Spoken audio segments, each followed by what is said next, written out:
Olá, pessoal, tudo bem? Eu sou mais um dos integrantes do Núcleo. Meu nome é Arthur Feitosa, vou me apresentar em instantes. E a gente vai falar um pouco hoje sobre alto impacto e automação na indústria da construção civil. Com o tema, você já ouviu falar de BIM, né? BIM é uma tecnologia bem inovadora que, apesar de já existir por algum tempo, vem tendo um crescimento maior nos últimos anos, principalmente aqui no Brasil. Então, o Arlen, o nosso presidente aí, né, pediu para eu focar inicialmente um pouco na carreira, até porque isso é propostas, né, da Fundação Estudar. E eu dividi aqui em 3 áreas, né, vou falar um pouco sobre o meu relacionamento com a Fundação Estudar, acadêmico e profissional. Então, na Fundação Estudar eu comecei na incubação de ligas, né, foi um projeto que teve um projeto de incubação de ligas em 2015. Foi lá quando a gente estava voltando de intercâmbio e a gente queria criar uma liga relacionada a empreendedorismo, que era algo que não existia na nossa universidade. E aí o programa de incubação de ligas caiu de bandeja, né, para a gente, e a gente foi até Liga Prata, recebemos uma premiação no Encontro de Ligas Universitárias que aconteceu em Recife, no ano passado. E de lá, o nosso relacionamento com a Fundação Estudar só cresceu, né? Depois eu participei do LabX, então entrei no Núcleo Pernambuco, né? A gente participava de atividades em Recife, no tempo ainda não tinha o Núcleo Jampa, e agora ficou mais perto de casa, né? O nosso núcleo da nossa cidade. E é isso. Academicamente, eu sou engenheiro civil, formado pela Universidade Federal da Paraíba, e eu fiz o programa de Ciência Sem Fronteiras, onde estudei em 3 universidades, a Rider University, que foi lá em New Jersey, nos Estados Unidos, Arizona State University, no Arizona, região metropolitana de Phoenix, uma cidade chamada Tempe, e a Carnegie Mellon, que é uma universidade muito boa de Pittsburgh, na Pensilvânia, e foi lá onde eu fiz pesquisa em BIM, no verão do ano vigente, e hoje eu sou aluno do International Master BIM Manager, que é um curso da Universidade de Zigurates, na verdade é um centro de ensino online para arquitetos e engenheiros. E é a área que eu venho seguindo, BIM, né, é o que eu vou falar para vocês hoje, e esse é o melhor curso, né, que eu encontrei, pelo menos disponível para a gente aqui no Brasil. Profissionalmente, eu sou instrutor, aqui na Projeto ACG, que é um centro de treinamento autorizado da Autodesk, na qual a gente ensina cursos relacionados com BIM, tanto Revit, Navisworks e demais outros cursos. E a gente dá algumas palestras e eventos no Brasil aí, como exemplo da Autodesk University Brasil, que aconteceu esse ano em São Paulo. E eu fui um dos palestrantes. O BIC, que é a Conferência Internacional de BIM, que aconteceu em Lisboa e em São Paulo também, na qual eu tive a oportunidade de apresentar o trabalho que fiz aí na minha graduação. E participei também da rede CSF, que era uma rede de alunos bolsistas do Ciência Sem Fronteiras, da Sociedade Americana de Engenheiros Civis, o clube que tinha lá na minha universidade. E entre trancos e barrancos, né, hoje eu sou BIM Coordinator, que é uma denominação que a gente dá para quem trabalha com gestão de projetos em BIM, na BIM Experts. A BIM Experts foi uma organização que surgiu quando a gente botou Ciência Sem Fronteiras, que a gente procurava falar sobre BIM, queria mais informações e não encontrava. Então, a nossa ideia foi criar um blog para difundir conhecimento. E aí eu convido vocês a acessarem a nossa plataforma, tem muito material sobre BIM. O que eu vou falar aqui para vocês hoje, tem muita coisa lá no nosso site também. Então, vocês podem procurar, pesquisar e se informar melhor. Então, vamos sair de tanto texto, né? Só falar sobre a agenda, o que é que a gente vai discutir hoje. A gente vai iniciar com um panorama atual da nossa indústria da construção, entender mais ou menos como é que vem funcionando, fazer uma analogia com a indústria automobilística, para entender alguns problemas da nossa indústria da construção civil e por que na automobilística funciona. E vamos trabalhar um pouco no contexto histórico de projetos, como é que isso era feito antes e hoje, com essa metodologia nova. E aí, com esse fundamento, essa base, a gente vai definir o que é BIM, mostrar algumas aplicações e falar um pouco da internet das coisas, né? Que o pessoal de TI também, a gente está sempre todo mundo conectado. E é isso, como eu falei, A gente vai iniciar falando do agora, o que é que está acontecendo no mundo, e a gente vai voltar um pouco para o passado, para entender como isso era feito, e avançamos para o futuro, principalmente em termos de internet das coisas. Então, senhores, as nossas cidades, elas estão crescendo. Elas estão crescendo e, para isso, elas demandam novas ideias, elas demandam novos meios de projetar e de se construir, principalmente atendendo a questões sustentáveis. A gente sabe que a gente vem degradando muito o nosso planeta e não é isso que a gente quer, né? Principalmente para a nossa geração, a geração Y, que é uma geração mais atenta para esses detalhes. Então, uma informação interessante é que 1 milhão de pessoas se mudam para as cidades todos os dias. Então, as nossas cidades, elas vêm realmente enchendo muito, as grandes cidades. A gente vê aquele êxodo rural, o pessoal está todo indo para as cidades. Então, existem algumas estimativas que até 2050, mais de 75% da população irá viver em megacidades e nós precisaremos construir 3 milhões de casas para poder suportar isso. Então, assim, é um volume de construção, de impacto muito grande. E qual é o grande problema disso? E o grande problema da construção civil? Esse é um dado que a gente estuda desde o início do curso, que 40% dos resíduos sólidos e emissão de dióxido de carbono são causados pela indústria da construção civil. São dados realmente alarmantes e a gente pergunta, nossa, que quantidade, né, de poluição é essa? E a gente vai entender mais ou menos o porquê de tanta coisa, né? E a gente precisa mudar. E por que a gente precisa mudar? Porque se a gente não mudar, né, nós precisaríamos, com a tecnologia e as formas que a gente vem trabalhando hoje, de um segundo planeta para poder atender essa demanda que vem sendo consumida, principalmente pela indústria da construção civil e pelo mundo de uma forma geral. Mas, calma, isso aí a gente sabe que, quem já leu o livro aí, Abundância, né, do Peter Diamandis, sabe que o futuro ele é brilhante, né, a gente vai ter abundância justamente por causa das tecnologias que vêm mudando. E nessa conferência internacional de BIM, que participamos em Lisboa, foi falado que o BIM seria uma das tecnologias de maior impacto desse século. E justamente por essa questão de impactar uma indústria que é tão problemática como a indústria da construção civil. E aí a gente entra em algumas perguntas, né? Por que essa indústria ela é tão impactante negativamente em termos de resíduos, se a gente já tem tantas tecnologias, metodologias, como, por exemplo, o Lean, né? O Lean foi desenvolvido lá pelo Toyotismo após a Segunda Guerra Mundial, com o objetivo de reconstruir o Japão depois da guerra. E é um sistema enxuto, né? É um sistema que a gente aplica não só para empresas, né? A gente tem aí a The Lean Startup, a gente tem sistema também construtivo Lean. E, apesar de ser algo antigo, é só há poucos anos que isso vem realmente sendo aderido pela indústria da construção civil. E aí a gente fica se perguntando por quê, né? E agora eu queria fazer essa analogia com a indústria automobilística. Qual é a grande diferença quando a gente imagina um canteiro de obras e a gente imagina um sistema de produção de automóveis? Então, primeiramente, olha a quantidade de máquinas que tem, né? O sistema automobilístico, ele praticamente é todo automatizado, eficiência altíssima, a gente tem poucos índices de perda de material, e na indústria da construção civil não é bem assim. Quando a gente começa a pensar e ver algumas coisas que acontecem por aí, a gente se depara com coisas desse tipo.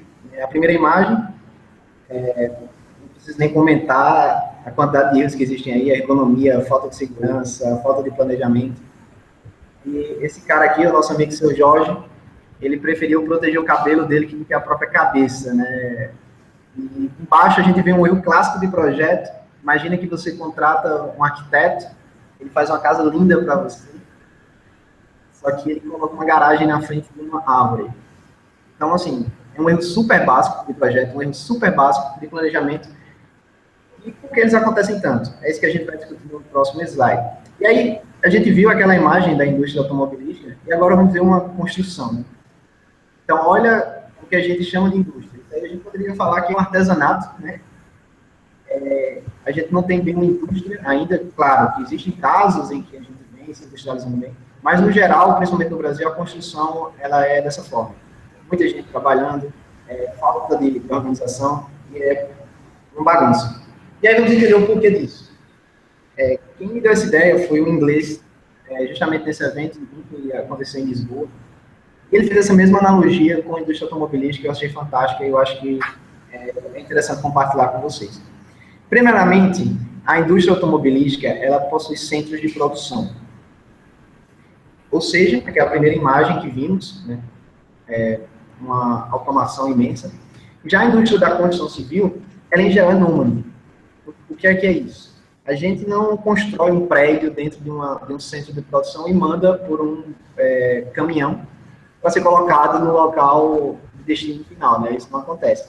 Então, a gente muda, mobiliza-se toda a equipe, faz a construção, depois a gente muda para outro ambiente, constrói novamente, e isso já é um fator que dificulta essa questão de gestão e planejamento. E aí, principalmente, a questão de modelos produzidos. Quando a gente pensa na indústria automobilística, a gente está falando de milhares de modelos que são identicamente produzidos. Então, para isso, se feito um planejamento muito grande. Criado, por exemplo, mais de 20, 30, nem sei, protótipos para, por exemplo, um Ford Ka ou um Volkswagen Gol. E esses modelos, eles são analisados energeticamente, eles são analisados estruturalmente, é feita análise dinâmica, custo. Existem muitas análises e anos de estudo para se produzir um único carro que vai ser produzido em quantidades enormes. Na construção civil, não. Por quê? Porque cada projeto é único. A gente tem que planejar um único modelo, construir um único modelo e depois partir para o outro. Então, imagina se a gente fosse passar 4, 5 anos, como é feito nos carros, planejando uma edificação para depois construir mais, sei lá, 10 anos, dependendo do tamanho da edificação, e aí depois mais 4 anos planejando. Então, isso seria bem complicado. Então, a gente tem um tempo de planejamento menor, justamente por conta disso. Então, a gente nunca teve, por falta de tecnologia até, uma prototipagem da construção civil. Tudo era feito sem muito planejamento. Só que agora, quando a gente começa a falar de BIM, a gente tem essa possibilidade de criar um protótipo de uma forma muito mais rápida e otimizar a nossa indústria. E é isso que a gente vai ver quando a gente começar a definir BIM, e vocês entenderem melhor o que é isso. Então, falando um pouco da construção de hoje, né? Em uma mesma construção, em uma mesma edificação, existem diversas disciplinas trabalhando em conjunto e diversos profissionais envolvidos. Antigamente, a gente tinha o conceito de master builder, né? Era um mestre construtor.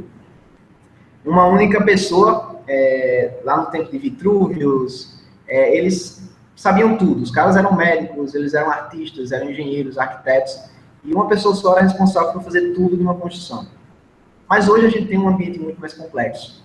A gente tem um ambiente em que só arquitetos, a gente pode ter um arquiteto de interiores, a gente pode ter um arquiteto urbanista, um arquiteto projetista, e aí entram os engenheiros, engenheiro civil, engenheiro de pavimentação, engenheiro eletricista, engenheiro mecânico, engenheiro hidráulico, e aí entram consultores técnicos, entram consultores financeiros, o próprio proprietário do empreendimento, o empreiteiro, que é quem vai construir, os subempreiteiros, que são as pessoas que vão fazer a instalação elétrica e hidráulica.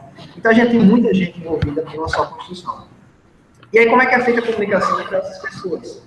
É feita através de documentos e especificações. Então, como é que era feito isso antes, né? Era feito através do desenho à mão livre. E até hoje, quando a gente estuda nas universidades, tanto arquitetura como engenharia, a gente é obrigado a fazer desenho à mão livre. E aí, em 1950, olhem bem esse número, 1950, 66 anos, né? Houve o início de aplicações de computadores em auxílio das engenharias.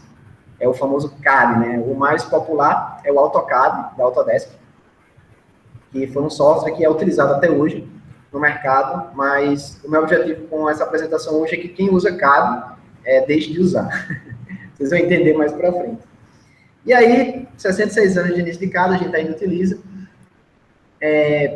A Autodesk, por exemplo, em 1998, fez o lançamento do Architectural Desktop, que era outro software que não vingou muito bem. E aí, só no dia 5 de abril de 2000, surgiu o Revit e a modelagem paramétrica. Então, muita gente confunde Revit com BIM, mas não é bem assim. E aí já fazem também 16 anos, né, que surgiu o Revit, E aí muita gente fala, é muito novo. Não, não é novo. O Revit foi um dos primeiros programas da Autodesk a trabalhar com essa metodologia BIM, mas o BIM não surgiu no dia 5 de abril de 2000. Empresas como Tekla, empresas como Bentley, já vinham utilizando metodologia similar. E eu uso o exemplo do Revit, da Autodesk, porque é uma das empresas, é o software mais conhecido no Brasil, e é uma das empresas com o melhor trabalho de marketing que a gente tem no nosso país, então todo mundo conhece a Autodesk. Então a gente vê a diferença de projetos, à esquerda de arquitetura, à direita de estrutura, embaixo de MEP, que MEP é toda a parte de mecânica, elétrica e instalações hidrossanitárias. Agora, como trabalhar de forma colaborativa entre os projetistas em um ambiente 3D, na qual a gente evita diversos problemas que só iriam acontecer lá na hora da construção. Então, aqui é aquela quantidade de gente que eu falei envolvida, né, na nossa mesma obra. O cliente, o pessoal que está construindo, o pessoal de gerenciamento de empreendimento, subcontractors. E aí, o que a gente vê na nossa indústria é problemas desse tipo. Eu gosto muito dessa charge que tem aí embaixo engenheiro estrutural, um arquiteto e um engenheiro mecânico, né? Eles estão analisando esse problema que deu ali, um conflito básico de gestão de projetos, onde uma tubulação de ar-condicionado está conflitando com uma estrutura metálica. E eles falam assim, vamos colocar a culpa no empreiteiro, ou seja, no cara que vai construir, que não tem nada a ver, né? Então, são erros como esse que o BIM, ele se propõe a solucionar, porque quando a gente constrói virtualmente, a gente consegue visualizar isso lá atrás, no nosso protótipo, e não na construção. Então, lembrando lá daquela analogia com o setor automobilístico, né? A gente pensa muito antes, a gente passa muito tempo mastigando aquele projeto para quando for construir já está realmente tudo encaminhado. Então, definindo o BIM agora, né? Depois que a gente falou de tantas coisas, depois que a gente já tem um entendimento melhor. O BIM é uma tradução, quer dizer, o BIM é um termo em inglês que significa Build Information Modeling, ou seja, modelagem da informação da construção. E existem diversas definições técnicas, mas eu tentei trazer o mais simples possível para que todo mundo entenda. Que ele pode ser entendido como uma construção virtual que envolve processos, pessoas e tecnologia.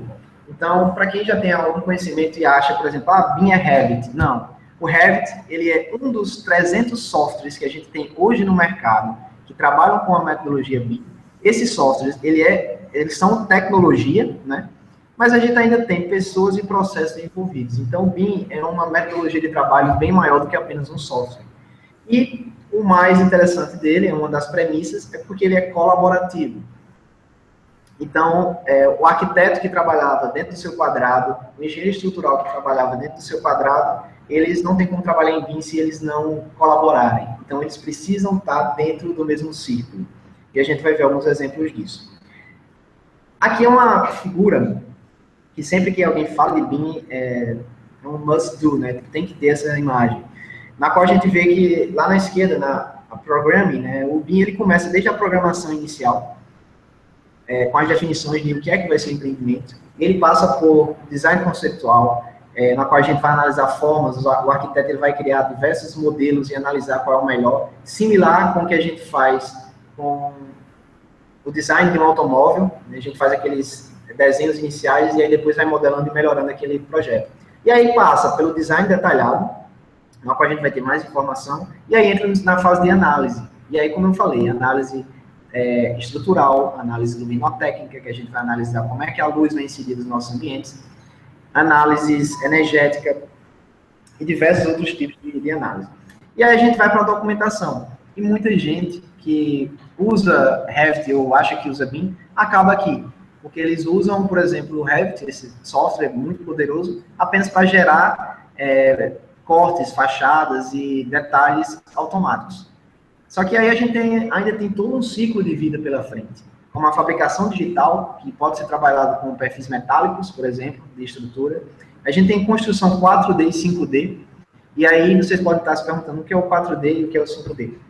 O 4D é quando a gente agrega ao tempo, ou seja, nós pegamos um cronograma que é feito na obra, né, o nosso planejamento, digamos no MS Project, no Excel, e a gente agrega ao nosso modelo, podendo até criar um vídeo mostrando como é que a obra vai estar no dia, por exemplo, 3 de dezembro de 2018. E aí, à medida que o tempo vai passando, vai sendo construído um modelo. E o 5D é quando a gente agrega o custo da construção a isso, né? E aí a gente vem também toda a parte de canteiro, operação e manutenção e até demolição. Exemplos para a gente visualizar, que só falando talvez fique um pouco confuso, né, muita informação, de aplicações BIM nas 4 fases, né? Na fase de planejamento, concepção, construção e operação de empreendimentos. Então, por exemplo, antigamente essas plantas, né, para quem não conhece, quem não é da área, esse aqui são pranchas que mostram o que é que vai ser construído, né, o detalhamento, o projeto arquitetônico, nesse caso. E isso era feito tudo à mão, linha por linha, desenho por desenho. Com o CAD, a gente só mudou a forma de se fazer, mas o CAD ele continuava desenhando arcos, linhas e círculos, ou seja, elementos geométricos primitivos, tá? E com o Revit não, ou seja, com o BIM não. A gente começa a trabalhar realmente construindo virtualmente o nosso modelo. Então, quando eu crio uma parede, eu estou criando um elemento 3D com informação atrelada. O importante do BIM é o I, Information. Então, ele tem informação, por exemplo, do coeficiente de dilatação térmica, coeficiente de expansão, ele tem características de resistência, tudo atrelado dentro daquele modelo, e ele automaticamente cria esses cortes, fachadas, desenhos, detalhes, de uma forma bem automática. Então, a gente já automatiza a forma de projetar e de construir, né? A gente foca o nosso trabalho na parte criativa e deixa aquele desenho manual, técnico, laboroso, para o computador fazer, né? A gente deixa o computador fazer o que ele foi feito para, né? Programar e processar dados. E aí, aquele projeto que antes estava nessa imagem, né? E agora eu coloquei, digamos, outro projeto em uma perspectiva. Antigamente a gente trabalhava com essa parte de baixo, né? Com as plantas. E agora a gente trabalha com modelos, realmente. Então a gente desenha o que a gente vai construir, muito mais detalhado. Então, para um leigo que não entende de arquitetura ou engenharia, que quer, por exemplo, construir alguma coisa, é muito melhor você ter uma apresentação gráfica 3D do que você mostrar uma planta com um bocado de riscos de traço, que talvez ele não vai ter nem noção do que seja aquilo. E aí, falando de colaboração, trabalho colaborativo, esse aqui é um exemplo, aqui é a plataforma, a interface gráfica do Revit, e esse foi um modelo de uma edificação que fizemos lá de Sevilha, na Espanha, no nosso Master, né, um dos projetos do curso, na qual ele foi feito dentro da mesma plataforma por 7 profissionais. Então, eu estava aqui em João Pessoa, onde eu moro, fazendo esse projeto, tem um engenheiro de Brasília, tem outro engenheiro do Rio de Janeiro, tinha um engenheiro de Portugal, e todo mundo junto, trabalhando dentro do mesmo projeto, né? Então, a gente começa a pensar no poder da internet nesse sentido. A gente não trabalha mais isolado em cada um dos nossos escritórios, mas sim colaborativamente, vendo aquele mesmo projeto na nuvem, através de servidores. E aí, eu estava responsável pela parte estrutural, e qualquer modificação, por exemplo, que o arquiteto fizesse, eu era notificado. Por exemplo, o arquiteto mudou a parede AB de localização. Você quer fazer alguma alteração no seu projeto? Então, imagina o quanto isso melhora a comunicação e os projetos que a gente tem, dos nossos, digamos, protótipos, né? Uma forma da gente criar protótipos de uma forma colaborativa e integrada. E aí, existem aplicações para as diversas áreas. A engenharia estrutural, esse é um modelo feito. Esse aqui foi uma casa que nós fizemos, aqui em João Pessoa, na qual a gente fez um corte tridimensional da estrutura. Então, aqui está apenas a estrutura analisada. Então, notem a diferença de linhas, arcos, círculos, de representações gráficas para modelos BIM 3D. Isso só em termos de geometria, né? Sem contar na parte de omissão de erros, na parte de melhoramento de perspectivas e visualizações. Aqui outro exemplo de coordenação entre disciplinas.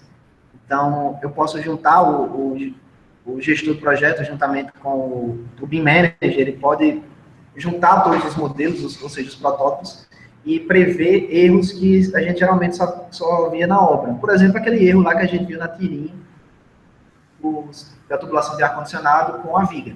Então, a gente junta os projetos e a gente cria detecção de clashes, ou seja, conflitos. A gente pode solucionar isso antes de a obra começar, antes de a gente começar a mobilizar o pessoal construir a nossa edificação, a gente já soluciona esse problema trazendo benefícios para o construtor e principalmente para o proprietário, porque geralmente projetos bem implementados, eles trazem economia da ordem de 10%, já tem estudos sobre isso, 10% do valor total do empreendimento.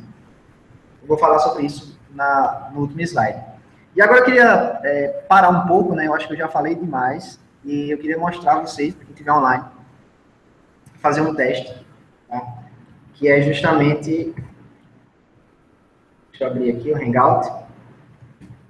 Estou mandando 3 links para vocês, que são links relacionados a uma visualização de uma estrutura com Oculus Rift. Na verdade, é Google Cardboard, né? Então, quem puder, abre com o celular mesmo. Na verdade, tem que ser com o celular. E vocês vão conseguir visualizar uma estrutura, um projeto que fizemos utilizando o Raft, né? É um exemplo do Raft, a gente fez apenas essa transferência para esse aplicativo. E aí vocês podem entender um pouco do poder do BIM em termos de visualização.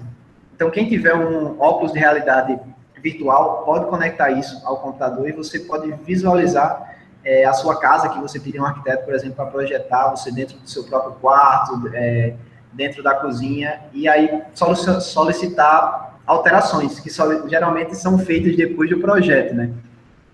Muita gente compra, por exemplo, um apartamento, e aí depois sai quebrando paredes, sai quebrando cubas para trocar por outras. Então, a gente já tem uma proposta diferente com o BIM, que é justamente aquela de Lean Construction, né, de construção enxuta, de tentar solucionar tudo antes de ser construído, para evitar esse quebra-quebra. Eu vou dar aí mais uns 30 segundos para quem puder abrir esses livros aí, esses links, e visualizar isso com o celular. Se você colocar o celular na posição horizontal, ele vai dividir a tela em 2, que é justamente para utilizar com óculos virtual, o Cardboard da Google e tem diversos outros. Mas se você colocar ele em pé, você vai conseguir ver uma imagem 360 do seu empreendimento, como a gente geralmente faz. Inclusive, nós da BIM Experts estaremos fazendo um post essa semana, ensinando como fazer isso através do Raft, como trabalhar dessa forma, e a gente vai sortear um óculos Google Cardboard da Virtual, esqueci o nome da marca agora, mas é Virtual alguma coisa, que é um óculos muito bom, que ele tem até regulagem, tem tudo direitinho, é interessante.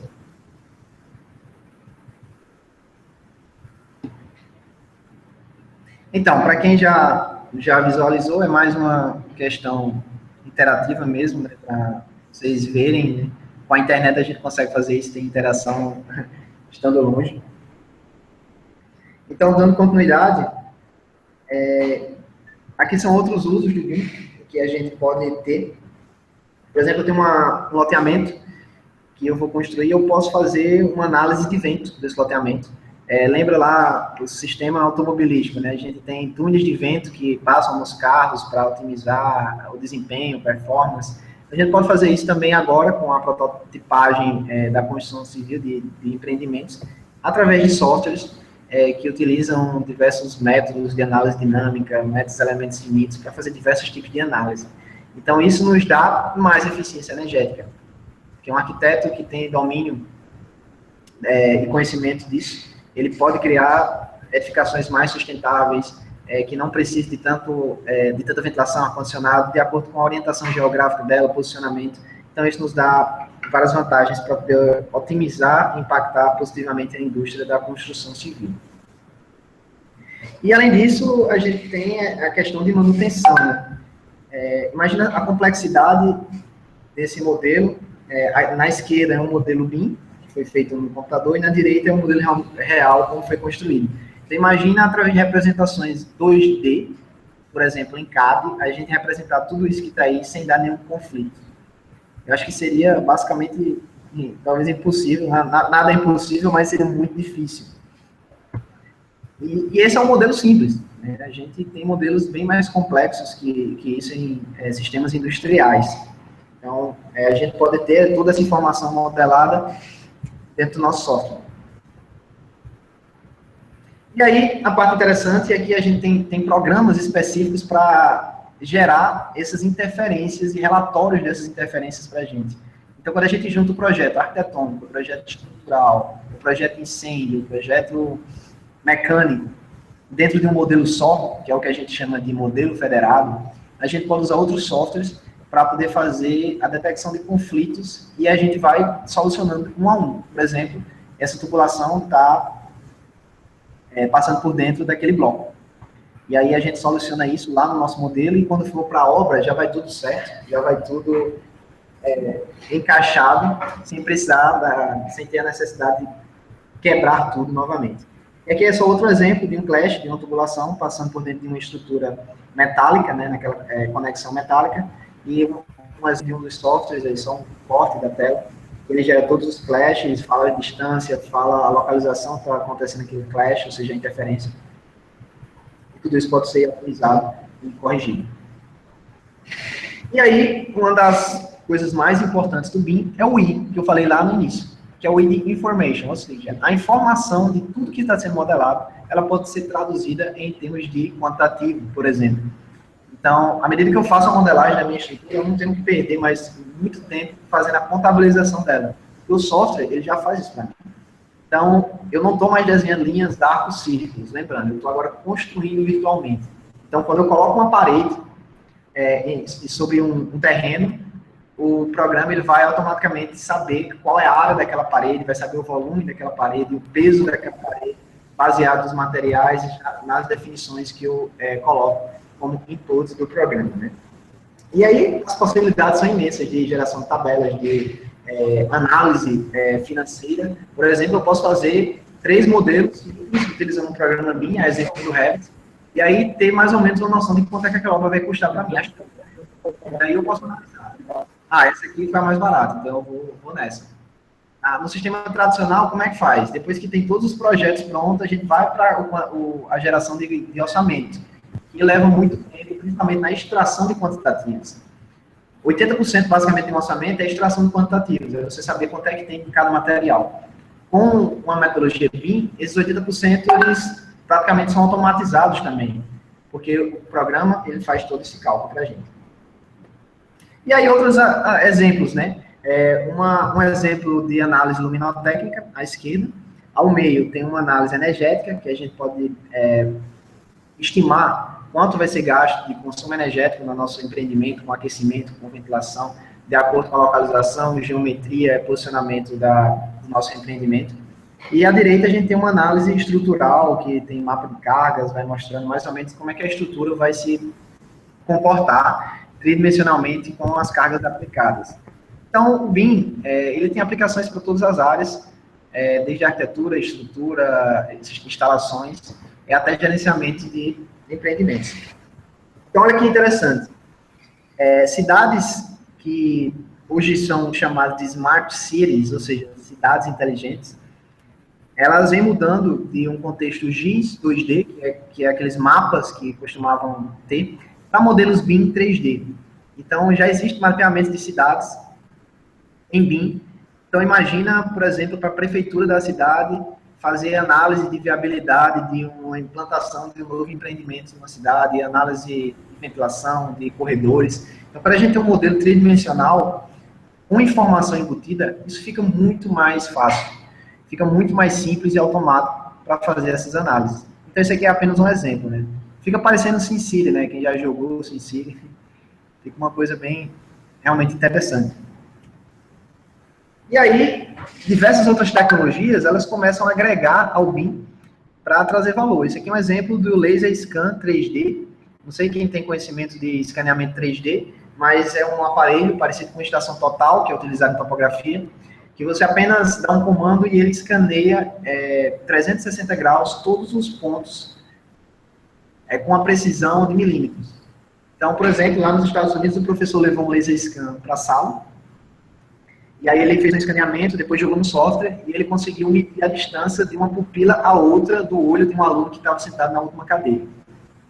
Então, essa figura que está aqui, isso aqui não foi um modelo, não foi modelado, foi apenas usado um laser scan para coletar pontos, dados, e esses pontos podem ser mensurados. Então, isso tem diversas aplicações. Imagina isso dentro de um túnel. A a gente quer fazer um mapeamento de um túnel, a gente vai lá medindo com uma trena? Não, a gente joga um laser scan, ele escaneia todo o ambiente com precisão milimétrica e a gente joga para um software para fazer análise. Então, o BIM começa a agregar essas tecnologias. Outra tecnologia são os drones. A gente começa a utilizar drones, o Exército Brasileiro, por exemplo, já utiliza BIM com drones para fazer mapeamento de áreas e gestão dos seus empreendimentos. Então, imagina quantas bases militares o Exército tem, e aí o cara quer fazer uma reforma e tem que ir lá medir, não. Eles fazem todo um mapeamento BIM, e aí, através de um sistema de computadores, eles têm acesso a toda a informação de ambientes, informação de manutenção das próprias instalações militares, e assim vai. Então, o BIM, ele é muito forte na indústria militar, e o Exército Brasileiro, ele vem com um grande trabalho em cima disso. Inclusive, as apresentações do Coronel Luque, por exemplo, tanto em Brasília como nos eventos da Autodesk, que eles são constantes. E aí, mais um exemplo de análise estrutural, que é possível se fazer através do BIM, quando a gente utiliza essa plataforma de construção virtual. Até análise de canteiro de obra, essa imagem não ficou muito boa, mas foi um exemplo que a gente fez lá na Universidade Estadual do Arizona, nos Estados Unidos, e a gente começa a planejar o nosso canteiro de obra durante o funcionamento da construção, coisa que não é feito geralmente, principalmente aqui na nossa cidade. Então, o que a gente fez?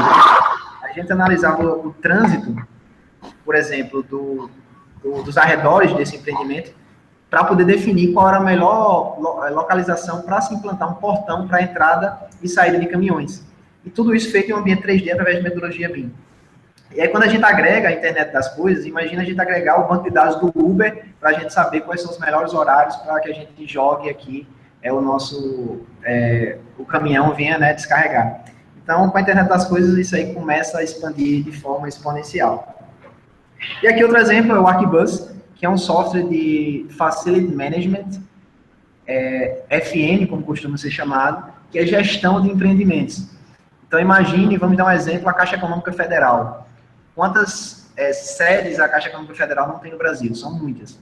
Então, ela pode ser utilizada na metodologia BIM para fazer toda uma modelagem de todas as instalações dela e fazer um gerenciamento através de programas como esse, que vai dizer, por exemplo, quais as salas estão habitadas, na verdade, sendo utilizadas, quais as salas não estão, quantas pessoas estão trabalhando em cada sala, o que é que precisa ser feito de manutenção. Então, já tem exemplos de, por exemplo, o uso de tablets. Então, o cara está andando com um tablet na obra não, desculpe, digamos dentro da caixa, tá? E aí queimou uma lâmpada, então ele só aponta para a lâmpada e fala lá, manutenção. E isso automaticamente é enviado para o servidor e o Arquibus, ele diz, está precisando fazer uma troca de uma lâmpada em tal local. Então, olha a velocidade como a informação começa a ser passada e a otimização que a gente ganha, né? E aí o cara vai lá, faz a manutenção, tudo certo. Imagina quantos extintores de incêndio não existem dentro de caixas econômicas federal do Brasil inteiro. Então, a gente pode cadastrar no nosso modelo BIM a informação de data de validade de cada um deles, e aí quando um extintor de incêndio estiver perto de vencer, o programa automaticamente ele já diz, esse extintor vai vencer. E aí a gente faz a troca de uma forma otimizada. E aí, pessoal, são inúmeros os usos do BIM que a gente tem. A Penn State University tem um material muito bom que elenca 23 usos do BIM principais, mas já tem alguns autores que falam mais de 300 usos, e isso só vem crescendo, porque a tecnologia é realmente disruptiva, é uma tecnologia que vem impactando muito a nossa indústria. E esse aqui é um exemplo que tem estudos nos Estados Unidos sobre isso, de uso de software de games para fazer análise de fuga em termos de incêndio. Então, por exemplo, digamos que o World Trade Center lá nos Estados Unidos teve um incêndio em tal local. Então, vão existir sensores dentro da edificação que vão dizer mais ou menos onde é que o fogo está se propagando e através de sistemas de software de games, ele vai calcular quais as melhores rotas de fuga para quem está lá dentro do ambiente, né? Para quem está dentro da edificação. E isso já é mandado diretamente para, por exemplo, o Corpo de Bombeiros americano, que quando eles vêm no carro lá, eles já vêm analisando qual a melhor localização para entrar e apagar aquele fogo. Então, assim, o BIM, junto com a internet das coisas e junto com toda essa tecnologia que vem se desenvolvendo a cada dia, só tem a crescer. Inteligência artificial, nanotecnologia e assim vai. E aí, falando um pouco sobre a internet das coisas, que eu já mencionei várias e várias vezes, né? Mas o que é a internet das coisas? Internet das coisas vem do inglês, né? Internet of Things. É uma revolução tecnológica a fim de conectar dispositivos eletrônicos utilizados no dia a dia, como aparelhos eletrodomésticos, eletroportáteis, máquinas industriais, meios de transporte, etc., à internet. Então, a gente tem vários exemplos práticos disso. Então, por exemplo, uma smart house, ou seja, uma casa inteligente, né? A gente vendo lá em cima, né, no bedroom, roupas feitas com tecidos inteligentes, no futuro eles vão regular a nossa temperatura e monitorar a nossa saúde. Então, olha que legal, né?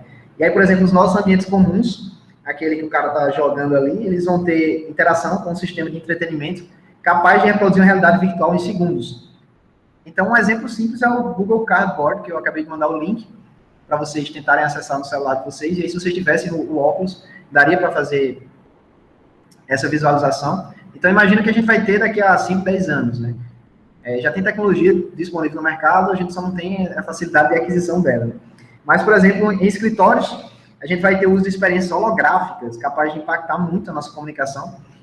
Já existe usos do Google HoloLens, que é o óculos de holográfico, né, do Google, software, na verdade, né? Que é utilizado em empreendimentos. Então, a gente coloca o óculos e consegue ver, assim, na mesa do nosso escritório, em 3 dimensões, um empreendimento que foi modelado, e aí tomar decisões junto com a equipe de projeto. Então, isso é realmente fantástico, e isso está muito mais perto da gente do que o que a gente imagina. O que eu achei super interessante é essa questão de câmeras de segurança na garagem, né, que elas terão, isso a gente já tem essa tecnologia disponível, elas terão identificação facial, e aí com a internet das coisas, pode-se linkar essa identificação facial com dados policiais. Então, imagine que um criminoso, ele vai chegar no shopping center, dirigir um carro, e aí, quando ele for entrar dentro do estacionamento, esse sistema de identificação facial linkado com o banco de dados já fala, ó, esse cara, ele é um criminoso, então bloqueia a passagem dele. Então, olha como vai melhorar a vida nesse sentido, né? E as nossas cozinhas terão sistemas automáticos que irão nos alertar quando fazer compras, que alimentos estarão perto de vencer. E existem diversas outras aplicações, e o que eu achei bem interessante é essa do banheiro, né? A gente vai ter nosso sistema médico linkado com o nosso próprio banheiro, então os médicos terão acesso a um banco de dados dos nossos resíduos sólidos. Então, desculpa as palavras, mas é uma forma diferente de falar que você não precisará se arrumar para fazer exame de fezes, né? O seu próprio banheiro vai poder fazer isso por você.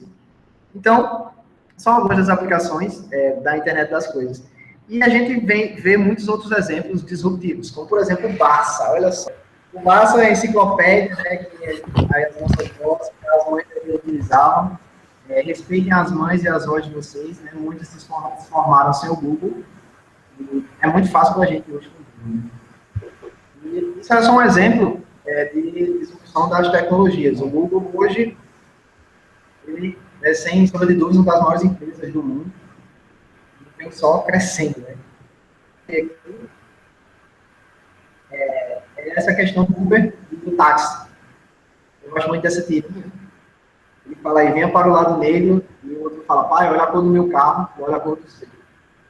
Então, o Uber, pessoal, é um exemplo também de internet das coisas, digamos assim, que utiliza a internet por geolocalização para utilizar o sistema de locomoção das pessoas. E isso só vai crescer, não vai ser só o Uber, né? Vai ser integrado. O táxi, da mesma forma que o táxi está relutante com o Uber, o pessoal tem que colocar o Uber, muitas empresas de construção civil, de projetos, têm essa mesma briga com o BIM.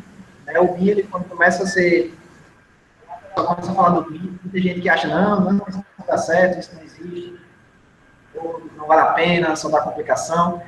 Mas a questão de se atualizar, né? De sempre estar buscando conhecimento. E não adianta, é uma coisa que quando que vem para ficar, né? A gente não adianta lutar contra, remar contra a maré.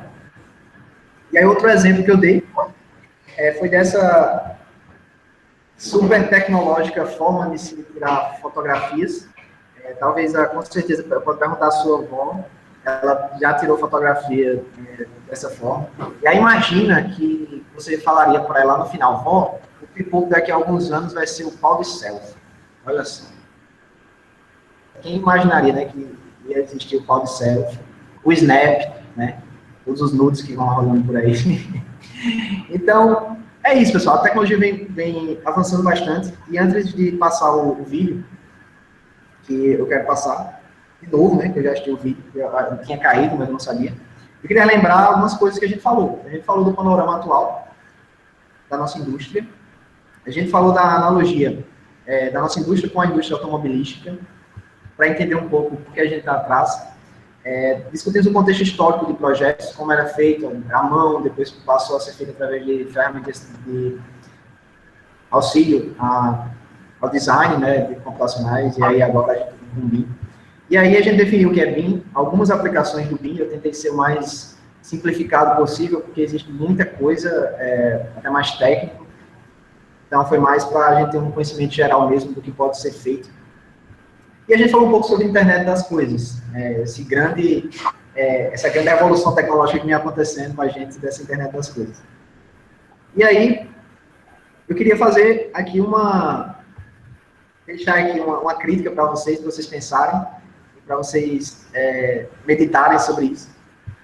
Isso é uma fonte da Teradata, que fala que nos últimos 3 anos, a gente criou mais informação do que nos últimos 40 mil anos. Tem várias coisas. E aí, a questão vocês acham que o sistema de ensino, ele vem se comportando bem em relação a isso? Vocês acham que os professores da universidade, eles estão atualizados em termos de informação? Eu diria que não, até porque você pode estudar o dia todo, 24 horas por dia, mesmo assim você vai estar desatualizado, porque a quantidade de informação que é muito maior do que a nossa capacidade de aprender. Imagina para os nossos professores ter que aprender para depois ensinar isso para a gente. E aí fica essa crítica, será que o nosso sistema de ensino ele é adequado para a gente? A gente entra num curso, por exemplo, de engenharia civil, a gente passa 5 anos estudando coisas que talvez, quando a gente terminar o curso, não sejam mais usadas. Claro que os conceitos básicos, eles são importantes, mas tem muita coisa que a gente vê no curso que a gente termina e está em desuso. Então a gente tem que continuar sempre estudando, continuar sempre se reciclando, e cada vez mais por causa da tecnologia. E aí eu deixei aqui mais uma curiosidade. O PIB da nossa Constituição Civil, no terceiro trimestre de 2015, 81,8 bilhões de reais. Então, a fonte da Constitudata, quem quiser, lá no site deles, e analisa isso aí. E aí, falando um pouco de BIM novamente, uma boa implementação de BIM, uso de BIM de forma correta, tem vários casos que demonstram ganhos de até 10% no valor total do empreendimento. Ganhos enormes, mas em média 10%. Então, vamos tentar adaptar isso para o nosso cenário brasileiro. Imagine se todas as obras que fossem feitas no nosso país, a gente sabe que isso não vai acontecer nem tão cedo, mas imagine que todas as obras elas tivessem metodologia bem aplicada, tivessem uma gestão de projetos, esquemas limpas, e a gente conseguisse economizar 10%. Então, seria 8,18 bilhões de reais. E se a gente pudesse aplicar isso para a educação, se a gente pudesse aplicar isso para a saúde, o impacto que isso não traria para o nosso país. Então, são formas, né, de automação e a gente espera que isso seja cada vez mais aplicado, porque a gente está aqui para impactar positivamente a nossa sociedade. Né? A metodologia, a tecnologia nos ajuda, porque não é aplicado. E aí, eu queria passar esse vídeo, como eu falei da primeira vez, quem não achou nada interessante desde que eu comecei a falar, possivelmente encontrei algo interessante que eu falar sobre o projeto generativo da Autodesk. Então, não sei se o áudio vai funcionar, mas eu vou dar um play para você. Over the last 3.5 million years, we've created tools that have in turn helped us create our world. All those tools make more and more things possible. They've also defined our aesthetic and limited our imaginations. Until now, we couldn't draw it, we couldn't fully imagine it. What if instead of drawing what we already know, we tell the computer what we want to accomplish? For example, say I want to design a chair. Instead of drawing a chair and playing with the form, I could instead tell the computer that I want a chair that can support this much weight, weigh this much, cost this much, and produce something based on the material that I've chosen. The computer can then thousands, if not millions of design options, all of which meet those criteria. From those options, I can pick the one design that delivers on the most important criteria. And the one that I select might not have been the one that I've imagined on my own. That's the promise of generative design. But why is it important? It's an entirely new way of doing things. The benefits are potentially staggering. Unprecedented reductions in costs, development time, material consumption. The sky's the limit. And when we combine generative design with the emergence of new forms of manufacturing and 3D printing, we suddenly have access. Traditional manufacturing methods require you to make massive numbers of something just in order to be profitable. Small designers without access to production resources simply not able. Now we have just one. Stage is being set for the emergence of manufacturing. Generative design extends beyond manufacturing. In fact, everything is designed to be effective, including the built environment. How do you create an ideal world? We balance structures of material type, strength, and energy consumption. Generative design promises a way to answer these questions. Create designs that avoid waste. All that's great. What's the speed of design? Now, choosing constraints and setting. Software simply determines the most optimized way of machine. That's what you need to astound business. And that's generative design.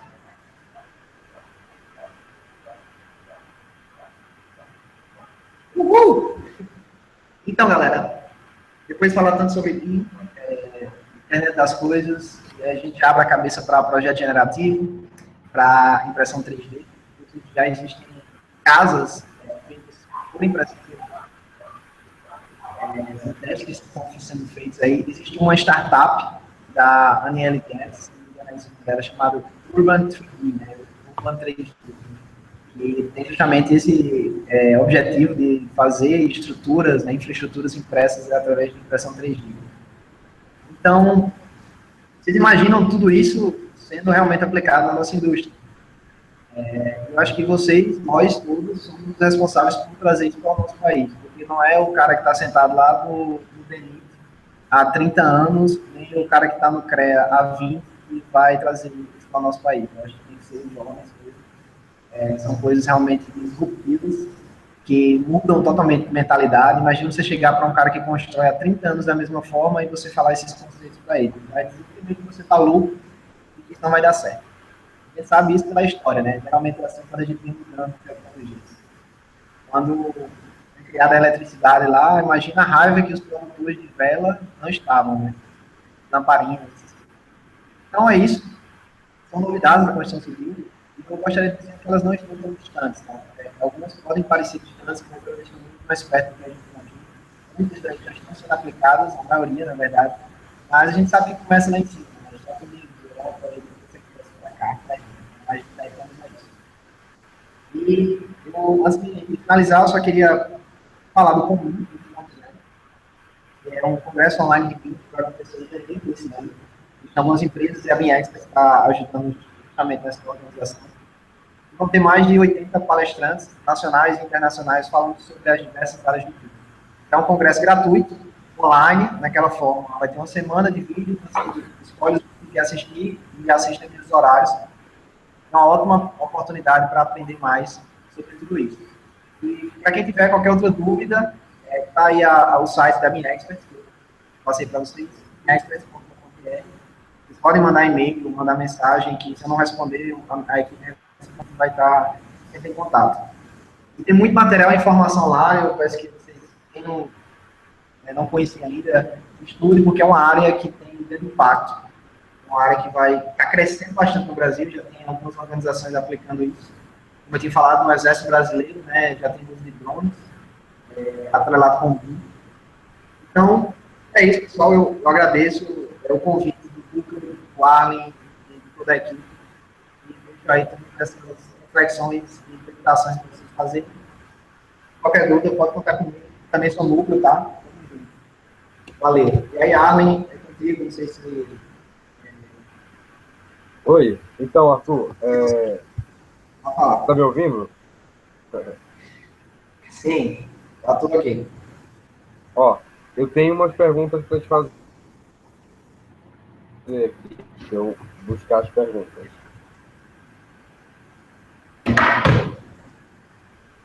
Bom, a primeira é em relação ao projeto mesmo. Qual que é a média que você acha que...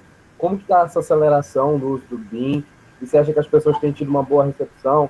O consumidor final mesmo, ele tem tido uma boa recepção em relação ao uso do BIM? Tem demonstrado valor para a obra? Tá, com certeza. Principalmente os proprietários, né? O consumidor final, tipo, é o cara que tem o dinheiro que vai fazer investimento em contratos projetistas.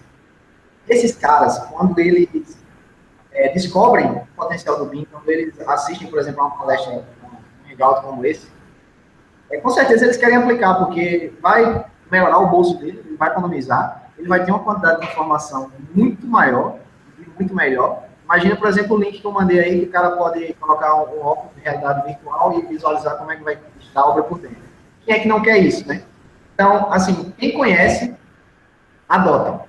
A dificuldade ainda está em termos de mão de obra, falta mão de obra especializada. Então, o pessoal vai atrás e às vezes não encontra, entendeu? E até por parte dos projetistas, muitos relutam em aderir. Por quê? Porque exige uma mudança total do fluxo de trabalho.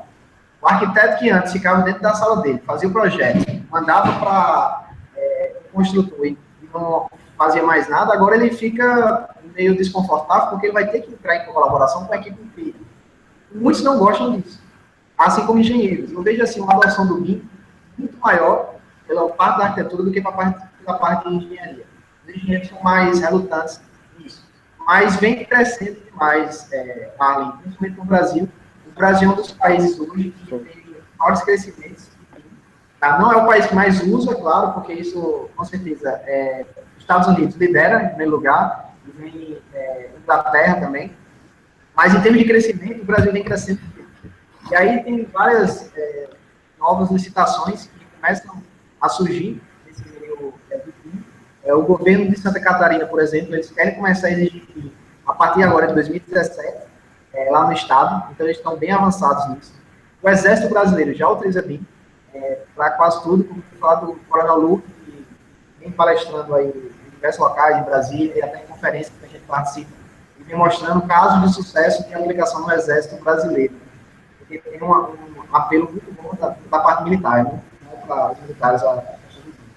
Então, sim, tem um crescimento bastante. Quem conhece, gosta. É mais essa questão de tempo de aprendizado e de mudança de paradigmas, que muitos engenheiros e arquitetos ficam para trás. Mas os construtores, os proprietários, os owners, né, eles aceitam tranquilo e feliz. Massa.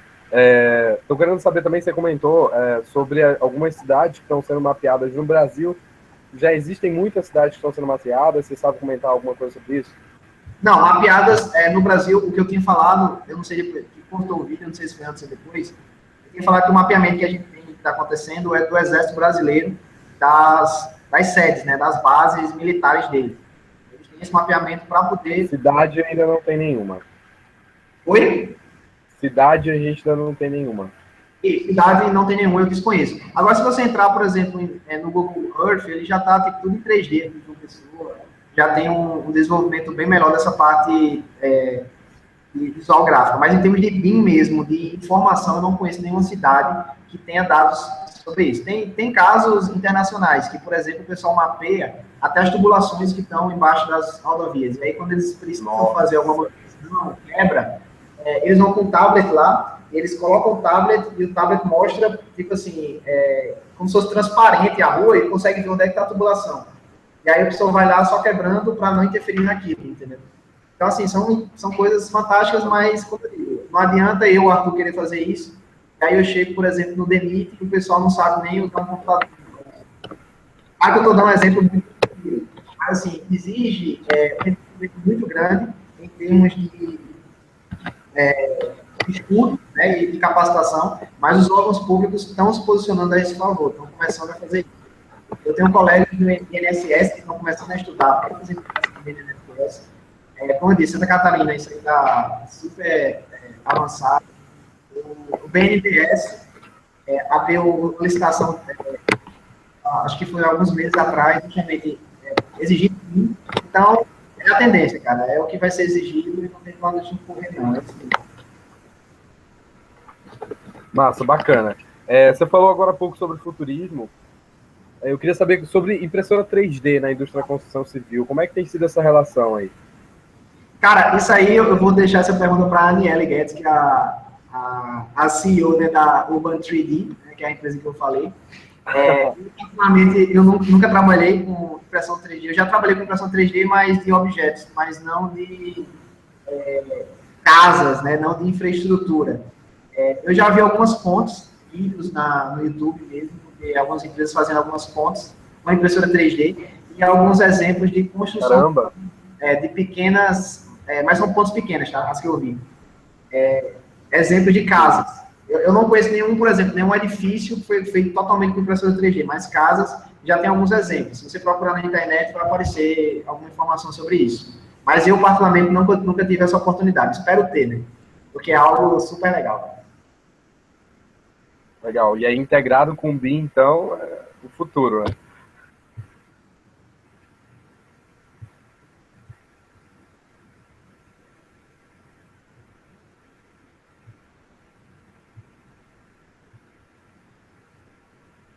Show. Oi. Então, eu acho que você está em silêncio, né? Sim, Estou te vendo falar aqui no vídeo, acho que está com delay. Poxa, eu queria agradecer, cara, a tua presença, a paciência, e foi muito bacana mesmo toda a exploração, você falando aí sobre a tua experiência com o BIM. Agradeço demais você ter topado o convite, compartilhar esses conhecimentos com a gente. Queria reforçar para o pessoal que ainda está online, ou que esteve online, sei lá, que vai ver depois, para preencher o formulário de feedback, a gente está deixando aqui na descrição do vídeo. Em breve, esse vídeo vai ser editado, vai ficar em um único vídeo compilado, os dois momentos do Hangout. E é isso. Muito obrigado quem esteve online, quem participou. E obrigado você também, Arthur. Que é isso, cara. Eu que agradeço o convite e a oportunidade de compartilhar esse conhecimento. E, como eu falei, se alguém tiver alguma dúvida e quiser saber mais, entre lá no nosso site, www.bimexpert.com.br. Tem a parte de Fale Conosco, você pode mandar uma mensagem e eu vou responder com muita felicidade.